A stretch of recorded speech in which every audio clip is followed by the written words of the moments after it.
Hello friends, welcome to laddu சமையல். இன்றைக்கி நம்ம லட்டு சமையலில் ஒரு டின்னர் இல்லைனா டிஃபன் ரெண்டுக்கும் யூஸ் பண்ணுற மாதிரி ஒரு ரெசிபி தான் பார்க்க போகிறோம். சந்தகம் எப்படி செய்யுதுன்னு பார்க்க போகிறோம். சந்தகம் ஆல்ரெடி ரெடி பண்ணி எடுத்து வச்சுருக்கு. தக்காளி சந்தகை, லெமன் சந்தகை, தேங்காய் சந்தகைலாம் ஆல்ரெடி வீடியோ அப்லோட் பண்ணியிருக்கேன். இன்றைக்கி வந்து சிம்பிளாக ஒரு தாளிப்பு சந்தகை தான் எப்படி செய்யுதுன்னு பார்க்க போகிறோம். அதுக்கு நான் ஒரு 2 டேபிள் ஸ்பூன் அளவுக்கு கடாயில் எண்ணெய் ஊற்றி வச்சுருக்கேன். எண்ணெய் சூடாகட்டும். சூடாகனா அதில் ஒரு 1/2 டீஸ்பூன் கடுகு, 1 டீஸ்பூன் கடலைப்பருப்பு, 1 டீஸ்பூன் உளுத்தம்பருப்பு சேர்த்துக்கலாம். பொரியட்டும். அதோட கொஞ்சமாக பெருங்காயத்தூள் போட்டுக்கலாம். சிம்பிளாக இருக்கும், ஆனால் டேஸ்ட்டாக இருக்கும். இதில் நிறைய வெரைட்டி செய்யலாம்.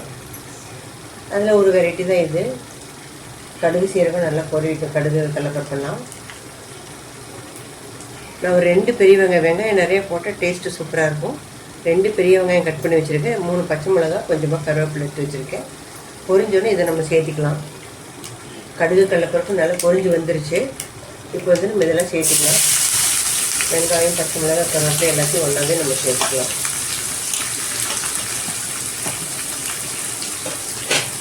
சேர்த்துட்டு நல்லா வதக்கிக்கலாம். இந்த வெங்காயம் வதங்கிறதுக்கு கொஞ்சமாக உப்பு சேர்த்துக்கலாம்.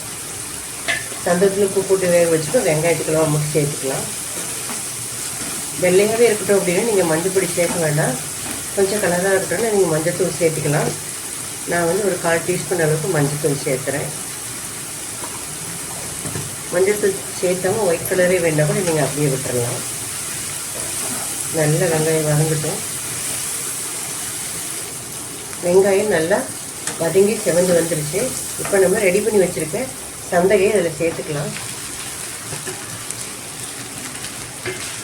சேர்த்துட்டு நல்லா கலந்து விட்டுக்கலாம்.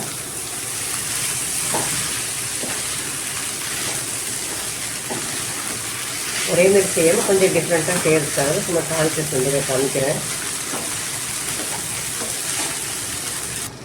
நல்லா மிக்ஸ் பண்ணிட்டோம். இப்போ உப்பு செக் பண்ணி போட்டுக்கோங்க. எனக்கு பத்தலின்னா, ஏன்னா சந்தகையில் உப்பு போட்டிருப்போம், அதனால் வெங்காயத்துக்குலாம் போட்டேன். எனக்கு கரெக்டாக இருக்குது. அவ்வளோதான். எல்லாம் கலந்துட்டோம். லாஸ்ட்டாக அதில் கொஞ்சமாக பொடியாக நறுக்குன கொத்தமல்லி இலை நல்லா வாசனையாக இருக்கும்.